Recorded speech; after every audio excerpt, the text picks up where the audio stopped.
Sube conmigo, Ignacio Larrañaga. Para los que viven en común, el autor y sus obras. Nacido en España, casi toda la vida sacerdotal de Ignacio Larrañaga transcurrió en América Latina. En los últimos años se ha convertido en un poderoso instrumento del cual Dios se está sirviendo para la transformación de las comunidades religiosas en los países de América Latina, principalmente en Brasil, Chile, Argentina, Venezuela. Mediante los encuentros de experiencia de Dios, 6 días, y la escuela de oración, 15 días. Sus libros de gran éxito en muchos países e idiomas llevan el sello típico de lo vital, claridad, profundidad y realismo. Sube a nacer conmigo, hermano, dame la mano desde la profunda zona de tu dolor diseminado. Pablo Neruda. Qué cosa tan estupenda cuando los hermanos viven unidos bajo un mismo techo. Salmo 132. Destinatario. Este libro fue escrito, primeramente, para los religiosos que viven en comunidad. Fue escrito, también, para todos los cristianos que, en diferentes grados, están integrados en los grupos comunitarios como comunidades cristianas de base, en los grupos juveniles, y en otras agrupaciones de laicos. Las ideas y orientaciones de Sube conmigo pueden ser transferidas casi en su totalidad fuera de algunos apartados específicos a la esfera matrimonial, primera comunidad humana, y, en general, al círculo del hogar. En algunas páginas, he seguido el esquema del capítulo 3 de mi libro Muéstrame tu rostro. El autor. Capítulo 1. Soledad, solitariedad, solidaridad. Por su interioridad, soledad, el hombre es superior al universo entero. A estas profundidades, de sí mismo, retorna, cuando entra dentro de su corazón. El hombre es, por su íntima naturaleza, un ser social, y no puede vivir ni desplegar sus cualidades sin relacionarse con los demás. 1. Soledad. Viaje al interior. Quien no sabe decir yo, nunca sabrá decir tú. Perdonar a los demás es relativamente fácil. Perdonarse a sí mismo es mucho más difícil. Es imposible descubrir y aceptar el misterio del hermano, si antes no se ha descubierto y aceptado el misterio de sí mismo. Los que siempre se mueven en la superficie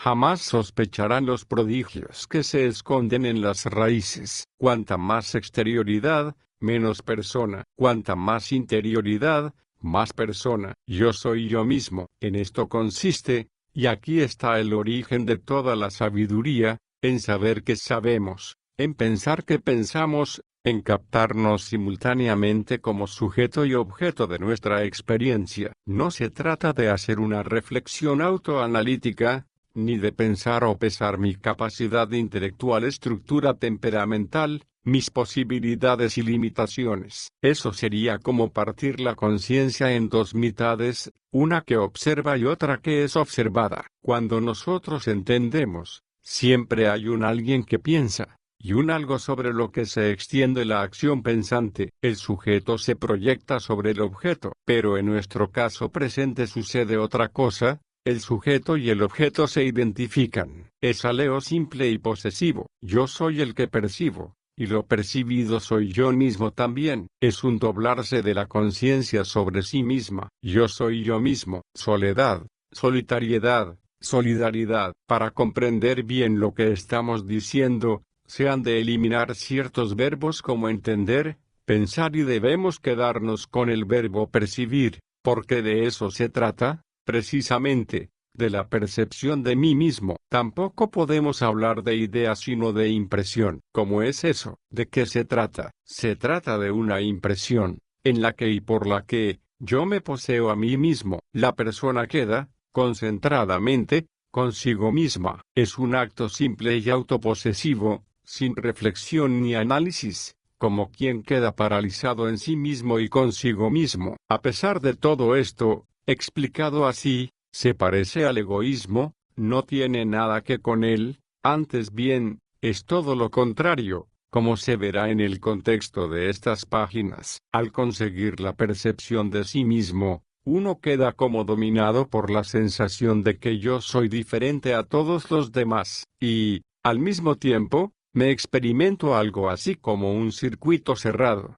con una viva evidencia de que la conciencia de mí mismo jamás se repetirá. Soy, pues, alguien singular, absoluto e inédito. Hemos tocado el misterio del hombre. Cuando nosotros decimos el pronombre personal yo, pronunciamos la palabra más sagrada del mundo, después de la palabra Dios. Nadie, en la historia del mundo, se experimentará como yo, y yo, nunca me experimentaré como los demás. Yo soy uno y único. Los demás, por su parte, son asimismo. Nosotros podemos tener hijos. Al tenerlos, nos reproducimos en la especie, pero no podemos reproducirnos en nuestra individualidad. No puedo repetirle, a mí mismo, en los hijos. El hombre es, pues, esencial y prioritariamente soledad, en el sentido que yo me siento como único, inédito e irrepetible, en el sentido de mi singularidad, de mi mismidad. Solo yo mismo, y solo una vez. Buber dice estas palabras: cada una de las personas que vienen a este mundo, constituye algo nuevo, algo que nunca había existido antes. Cada hombre tiene el deber de saber que no ha habido nunca nadie igual a él, en el mundo, ya que si hubiera habido otro como él, no habría sido necesario que naciese. Cada hombre es un ser nuevo en el mundo, llamado a realizar su particularidad. Última soledad del ser en los claustros góticos de la Universidad de la Sorbona, fue elevándose, en el transcurso del siglo XIII, la teología escolástica, como una esbelta arquitectura. Las antiguas investigaciones de Aristóteles, pasando por las manos de Averroes, habían llegado a las húmedas márgenes del río Sena. Los pensadores de la Sorbona llegaron a las raíces del hombre. Se preguntaron cuál era la esencia fundamental de la persona,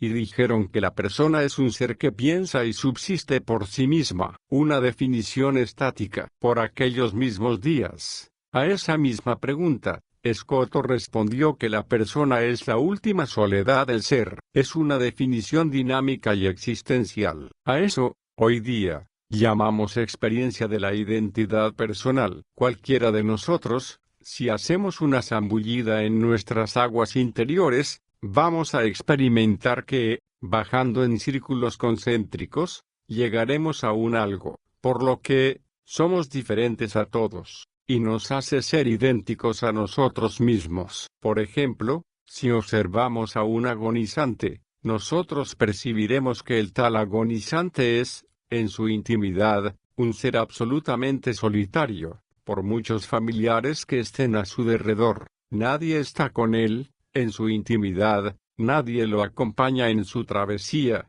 desde la vida hacia la muerte. El agonizante experimenta, dramáticamente, el misterio del hombre, que significa ser soledad, el hecho de estar ahí, arrojado a la existencia, y el hecho de tener que salir de la vida contra su voluntad, y no poder hacer nada para evitar eso. Experimenta la invalidez o indigencia, en el sentido de que él está rodeado de todos los seres queridos, y nadie de ellos puede llegar hasta aquella soledad final, ni tampoco pueden llegar hasta allá las lágrimas, los cariños, las palabras y la presencia de sus familiares. Está solo, es soledad. Si usted está triturado por un disgusto enorme, ¿de qué le sirven las palabras de sus amigos? Va a sentir que es usted mismo, y solo usted, quien tendrá que cargar con el peso de disgusto. Hasta aquella soledad final no llegarán las palabras ni los consuelos. Existe, pues, en la constitución misma del hombre, sepultado entre las fibras más remotas de su personalidad, ¿cómo llamar? ¿Un lugar? ¿Un espacio de soledad? Un algo por el que somos, repito, diferentes unos a otros. Un algo por lo que soy idéntico a mí mismo. Al final, ¿quién soy? Una realidad diferente y diferenciada. Soledad. Y así quedo frente a mi propio misterio, algo que nunca cambia y siempre permanece. Por ejemplo, me enseñan una fotografía mía, de cuando tenía 5 años, y ahora tengo, vamos a suponer, 50 años. Comparo mi figura actual con aquella figura de 5 años, y digo, qué fisonomía tan diferente. Dentro de la permanente renovación biológica de aquel cuerpo de 5 años, no queda en mí ni una célula. Sin embargo, aquel, de 5 años, soy yo, y yo soy aquel. A morfologías tan diferentes se aplica el mismo yo. La identidad personal sobrevive a todos los cambios, hasta la muerte, y más allá. Mi propio misterio. 2. Solitariedad. Los fugitivos. La tentación del hombre hoy más que nunca es la superficialidad, es decir, el vivir en la superficie de sí mismo. En lugar de enfrentarse con su propio misterio,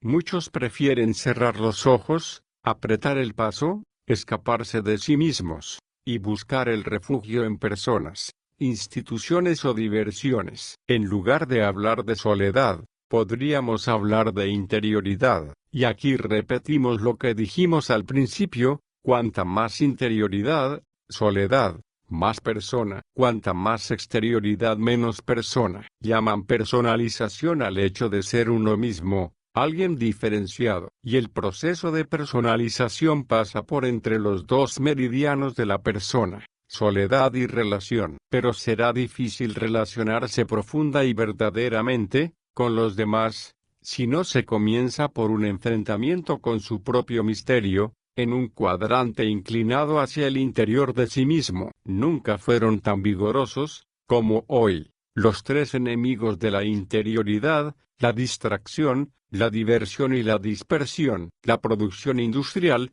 la pirotecnia de la televisión, el vértigo de la velocidad. Son un permanente atentado contra la interioridad. Es más agradable, y sobre todo, más fácil, la dispersión que la concentración. Y he ahí al hombre, en alas de la dispersión, eterno fugitivo de sí mismo, buscando cualquier refugio, con tal de escaparse de su propio misterio y problema. Los fugitivos nunca aman, no pueden amar porque siempre se buscan a sí mismos. Y si buscan a los demás no es para amarlos sino para encontrar un refugio en ellos. El fugitivo es individualista, es superficial. ¿Qué riqueza puede tener y compartir? La riqueza está siempre en las profundidades. Existe tan poco amor porque se vive en la superficie. Igual en la fraternidad que en el matrimonio. La medida de la entrada en nuestro propio misterio será la medida de nuestra apertura a los hermanos. Nuestra crisis profunda es la crisis de la evasión. Escapados de nosotros mismos,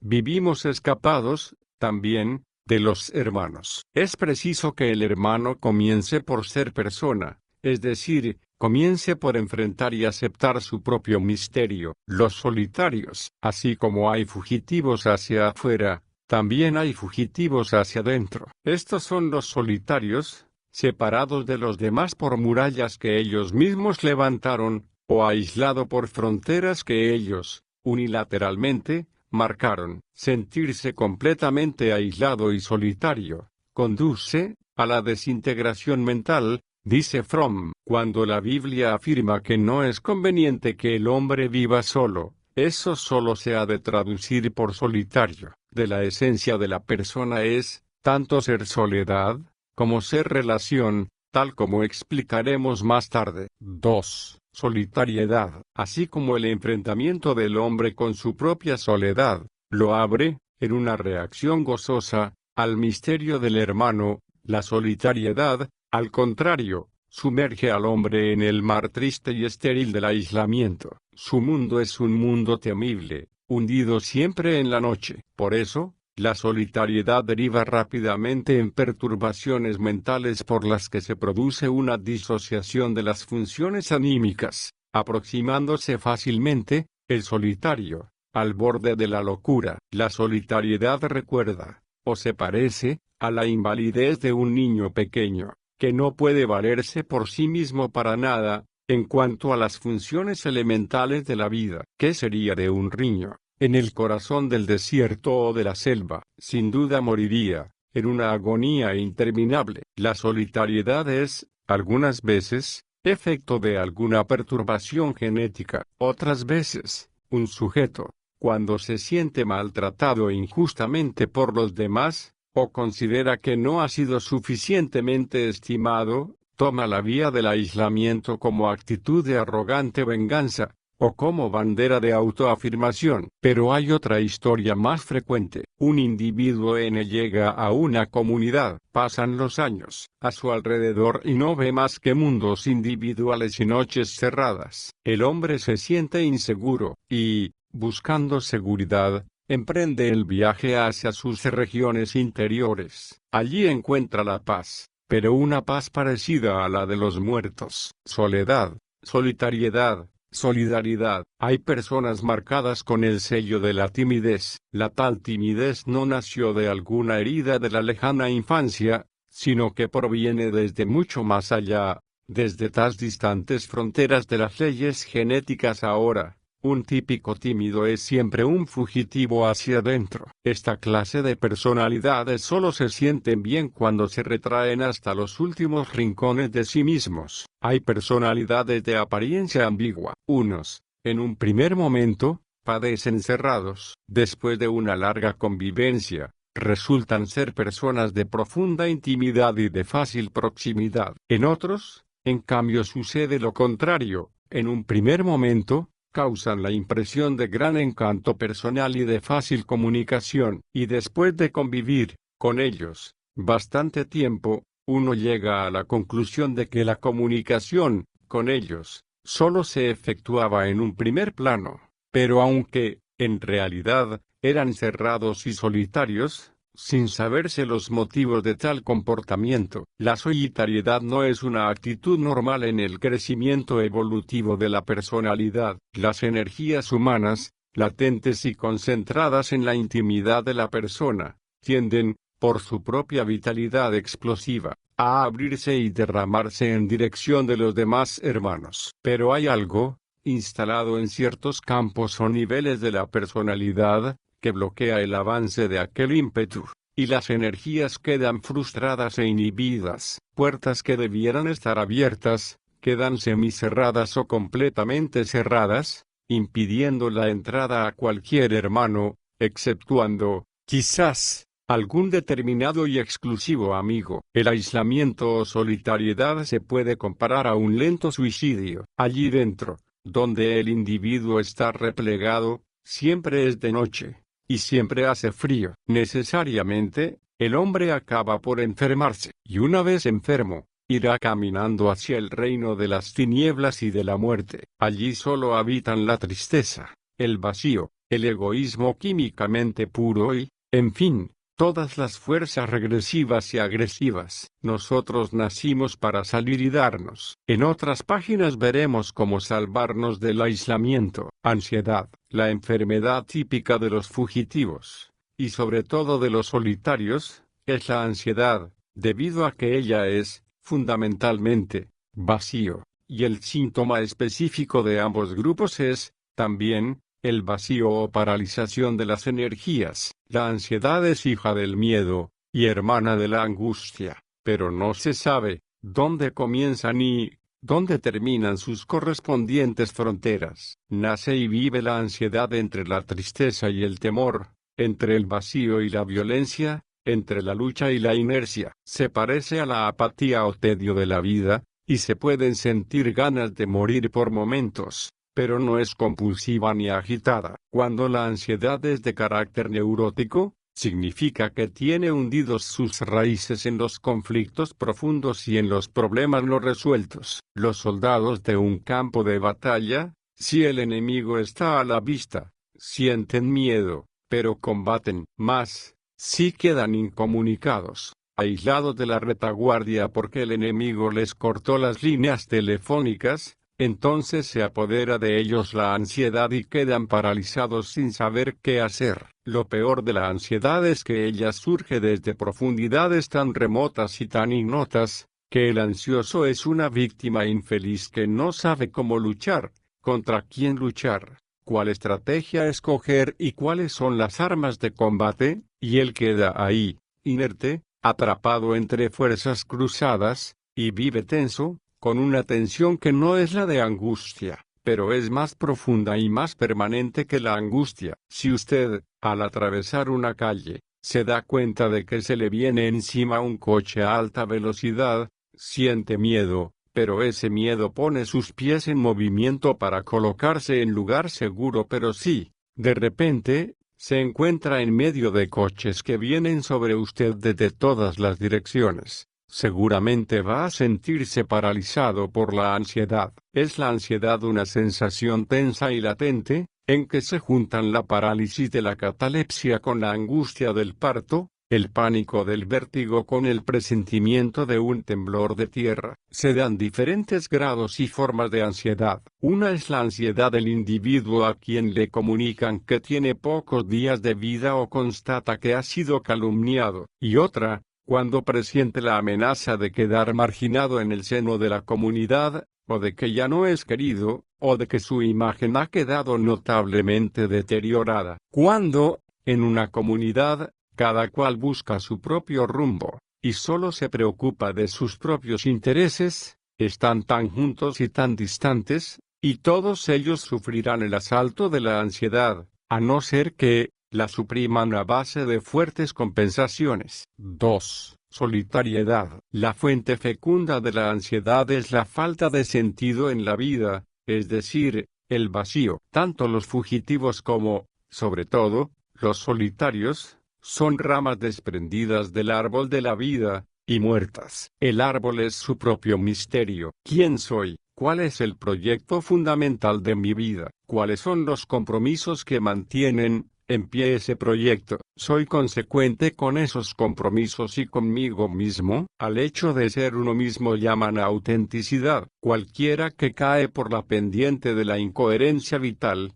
será poblado por las sombras de la ansiedad, sea en el matrimonio, sea en la fraternidad. El peor de los sufrimientos, la ansiedad, deriva del peor de los males, no saber para qué se está en este mundo. Por eso hemos dicho que la ansiedad se parece a un lento suicidio y a la región de la muerte. Decía Nietzsche que quien tiene un objetivo en la vida, es capaz de soportar cualquier cosa. Y yo agregaría que aquella vida que sea poseedora de un sentido, jamás conocerá la ansiedad, al menos aquella ansiedad profunda y permanente. Una comunidad religiosa, sin calor fraterno, sin vida de oración, dudando de la validez de su trabajo ministerial, sabiendo que se vive una sola vez y no sabiendo si esa sola vez nos equivocamos o no, preguntándose cada día si ese proyecto de vida tiene todavía sentido o si ya caducó, viendo que los años pasan y que la juventud ya se fue, y Dios llegó a ser una palabra vacía en esa comunidad. Ese hermano va a ser asaltado y dominado por la ansiedad permanente. La ansiedad generalizada es un fenómeno típico de las épocas de transición, de las vísperas de caída de las grandes hegemonías y, sobre todo, de todo aquello que signifique agonía o desaparición. En las épocas de transición, el individuo queda sin suelo firme bajo sus pies, no sabe en qué dirección caminar, un velo cubre el futuro, y la niebla de la ansiedad penetra y ocupa todo su interior. Nunca se vio tanta ansiedad en el rostro de los hermanos, y sobre todo, de las hermanas, como en nuestra época. Derribaron a golpes la muralla de los valores de la institución religiosa. Los teóricos pusieron en jaque los valores de los 3 votos. Se anunció con tanto desparpajo como superficialidad que la vida religiosa, como institución, ya caducó. Metieron, de contrabando, a los nuevos profetas, como elemento de reflexión dialéctica, Freud, Marx y Nietzsche. Llegó la desorientación, el vacío, se les movió el suelo y muchísima gente quedó presa de pánico y ansiedad. No se puede generalizar, pero mucho de esto sucedió. Nunca olvidaré la expresión ansiosa de aquel venerable religioso de 70 años, que me decía: he vivido con alta fidelidad los 3 votos religiosos, casi durante 50 años. Y ahora, al final, me dicen que eso no vale nada. El hombre se halla arrojado a un mundo incomprensible. Casi no puede evitar una corriente subterránea de miedo, con remolinos de agudo pánico. Vive en una vorágine de inestabilidad, soledad y sufrimiento, bajo la amenaza del espectro de la muerte y la nada. Querría escapar del agobio de la ansiedad.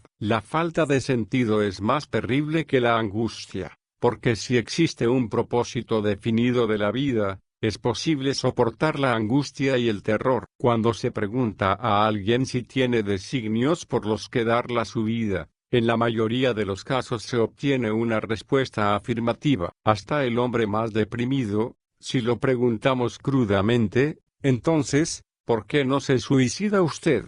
Quedará él asustado al principio, y luego encontrará razones, que estaban semi-ocultas, por las que vale la pena y seguir viviendo. Podemos poner en juego nuestra vida por el valor de algún proyecto personal, aun cuando no estemos seguros del éxito. Los miembros de la resistencia y francesa en la Europa de Hitler sabían que tenían pocas probabilidades de éxito, pero sentían que su objetivo era algo por lo que valía la pena de dedicar una vida y hasta sacrificarla. Los sufrimientos y la muerte son superados cuando el hombre tiene un ideal. El sentido de vida, para un religioso es, sin duda, Dios mismo. En la flor de su juventud, el religioso se dejó seducir por la personalidad de Jesucristo, se convenció de que Cristo era una causa que valía la pena, renunció a otras opciones y dijo: Jesucristo, mi Señor, me embarco contigo, vámonos a alta mar, y sin retorno, hasta la otra orilla. Desde aquel día, Dios fue, para él, fortaleza en la debilidad, consuelo en la desolación, todos sus deseos se colmaron, todas sus regiones se cubrieron de presencia, todas sus capacidades se transformaron en plenitud de sí. La ansiedad fue desterrada para siempre. El único problema del religioso es que Dios sea, en él y para él, verdaderamente vivo. Si esta condición se cumple, podrán amenazar a este hombre los fracasos, las enfermedades y la muerte, pero nunca la ansiedad. Dios lo liberó del supremo mal, el vacío de la vida. Desterrados y solitarios, vamos, de nuevo, a transponer los umbrales de la conciencia, para enfrentarnos con nuestro propio misterio. Aquí estoy. Nadie me pidió autorización para lanzarme, a mí, a esta existencia, sin permiso mío. Estoy aquí. La existencia no se me prepuso ni se me propuso, se me impuso. En esto de que yo, ahora, exista y piense, no tengo arte ni parte. Puedo decir que, en cierto sentido, estoy aquí en contra de mi voluntad. Estoy abocado a la muerte. Igual que el día está abocado a la noche. No opté por esta vida, como tampoco opto por la muerte que me espera. Estoy hundido en la substancia del tiempo, igual que las raíces del árbol en la tierra. Yo no soy porque paso, y el verbo ser solo se puede aplicar a aquel que nunca pasa. Solo Dios es. Montado sobre este potro, que es el tiempo del cual no puedo descolgarme, aunque quisiera. Cada momento que pasa es una pequeña despedida, porque estoy dejando atrás tantas cosas que amo, y en cada momento muero un poco. La vida no se nos da hecha y acabada, como un traje. La vida, yo la tengo que vivir, o tiene que ser vivida por mí, es decir, es un problema. El hombre es el ser más inválido e indigente de la creación. Los demás seres no se hacen problemas. Toda su vida está solucionada por medio de los mecanismos instintivos. Un delfín, una serpiente o un cóndor se sienten en armonía con la naturaleza toda, mediante un conjunto de energías instintivas, afines a la vida. Los animales viven gozosamente sumergidos en la naturaleza, como en un hogar, en una profunda unidad vital con los demás seres. Se sienten plenamente realizados aunque no tengan conciencia de ello y nunca experimentan la insatisfacción. No saben de frustración ni de aburrimiento. El hombre es, experimentalmente, conciencia de sí mismo. Al tomar conciencia de sí mismo, el hombre comenzó a sentirse solitario, como expulsado de la familia, que era aquella unidad original con la vida. Aun cuando forma parte de la creación, el hombre está, de hecho, aparte de la creación. Comparte la creación, junto a los demás seres pero no con ellos. Como si la creación fuese un hogar, pero, al mismo tiempo se siente fuera del hogar, desterrado y solitario. Y, no solamente se siente fuera de la creación, sino también, por encima de la misma. Se siente superior y, de consiguiente, en cierto sentido, enemigo a las criaturas, porque las domina y las utiliza. Se siente señor, pero es un señor desterrado, sin hogar ni patria. Al tener conciencia de sí mismo, el hombre toma en cuenta y mide sus propias limitaciones, sus impotencias y posibilidades. Esta conciencia de su limitación perturba su paz interior, aquella gozosa armonía en la que viven los otros seres, que están más abajo, en la escala vital. Al comparar las posibilidades con las impotencias, el hombre comienza a sentirse angustiado. La angustia lo sume en la frustración. La frustración lo lanza a un eterno caminar, a la conquista de nuevas rutas y nuevas fronteras. La razón, dice Fromm, es para el hombre, al mismo tiempo, su bendición y su maldición. Larrañaga,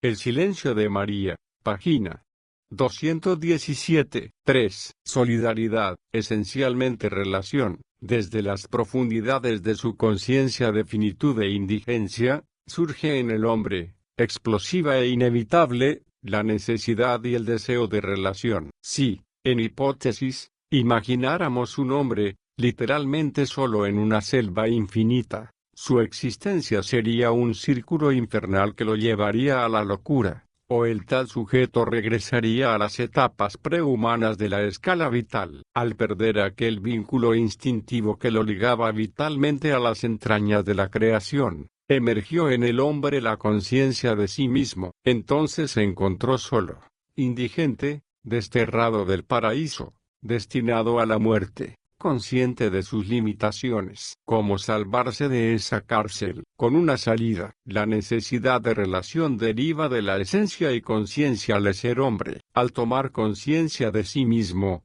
nace, en la persona, dos vertientes de vida, ser el mismo y ser para el otro. La única salvación, repetimos, es la salida, relación, hacia los demás. Hablamos de salida porque cuando la persona se autoposee, toma conciencia de sí misma, se siente como encerrada en un círculo. ¿Habría otras salidas para liberarse de ese temible círculo? La locura, la embriaguez, que es una locura momentánea, y el suicidio. Pero estas salidas no salvan sino destruyen. Son alienación. Si ser soledad, interioridad, mismidad, es constitutivo de la persona, también lo es, y en la misma medida, ser relación es, pues el hombre un ser constitutivamente abierto, esencialmente referido a otras personas, establece con los demás una interacción, se entrelaza con ellas, y se forma un nosotros,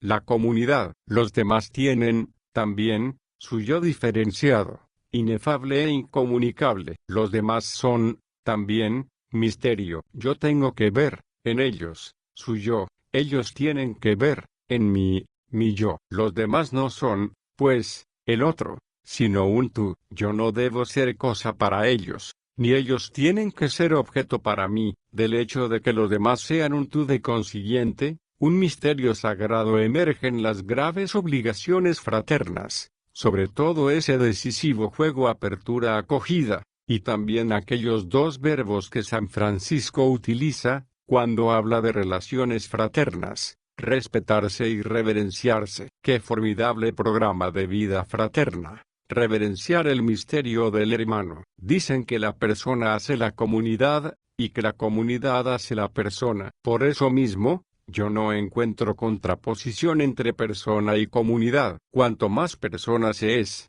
en la doble dinámica de su naturaleza, la comunidad irá enriqueciéndose, y en la medida en que la comunidad crece, se enriquece la persona, como tal. Ambas realidades, persona y comunidad, no se oponen, pues, sino que se condicionan y se complementan. En este juego, apertura-acogida, yo tengo que ser simultáneamente, oposición e integración. En mi relación a un tú, me explicaré. En un buen relacionamiento, tiene que haber, en primer lugar, una oposición, es decir, una diferenciación. Tengo que relacionarme siendo yo mismo. De otra manera, habría una absorción o fusión, lo que equivaldría a una verdadera simbiosis, y eso, a su vez, constituiría la anulación del yo. Cuando la relación entre dos sujetos se establece en forma de absorción, ya estamos metidos en un cuadro patológico. Se trata de una enfermedad por la que los dos sujetos se sienten felices, subjetivamente realizados, el uno dominando, y el otro siendo dominado. En los dos queda absorbida y anulada la individualidad, y esto ocurre mucho más frecuentemente de lo que parece. En la verdadera relación tiene que haber integración de dos integridades, y no absorción. Tiene que haber unión, no identificación, porque en toda identificación, cada uno pierde su identidad. En la absorción, se da un desdichado juego de pertenencia y posesión. Ambos sujetos son dependientes. Ninguno de los dos puede vivir sin el otro. Los dos tratan de escaparse del aislamiento, el uno haciendo del otro una parte de sí mismo, y el otro haciéndose pertenencia. Persona madura es aquella que no domina ni se deja dominar, y esta clase de personas, no maduras, pueden asumir, alternada y casi indistintamente, la función de ser dominados o de dominar. Renuncian a su libertad para instrumentalizar, o para ser instrumentos de alguien. Ser relación significa, pues, tendencia, apertura o movimiento hacia un tú, pero salvaguardando mi integridad, siendo yo mismo. Como dice Fromm, esta relación constituye la paradoja de dos seres que se convierten en uno y, no obstante, siguen siendo dos. En una palabra, nuestra relación debe constar de oposición y de implicación. Encuentro. Cuando los dos sujetos navegan cada uno, por su parte, en la corriente apertura-acogida, nace el encuentro, que no es otra cosa sino apertura mutua y acogida mutua. Tenemos, en el diccionario, una bella palabra para designar el encuentro, y es la palabra intimidad. ¿Cómo nace la intimidad? Si nos ponemos a la tarea de percibir nuestra mismidad, va a acontecer lo siguiente: comenzamos por desligarnos de todo, inclusive recuerdos, preocupaciones, menos de mí mismo. Como en círculos concéntricos de un remolino, vamos avanzando, cada vez más adentro, hacia el centro. No es imaginación, menos aún análisis sino percepción, y en la medida en que se van esfumando todas las demás impresiones, vamos a arribar, al final, a la simplicidad perfecta de un punto, la conciencia de mí mismo. En este momento podemos pronunciar, verdaderamente, el pronombre personal yo, y, en la simplicidad de ese punto, y en ese momento, quedan englobados los millones de componentes de mi persona, miembros, tejidos, células, pensamientos, criterios. Todo queda integrado en ese yo mediante el objetivo posesivo, mi mano, mi estómago, mis emociones. Punto.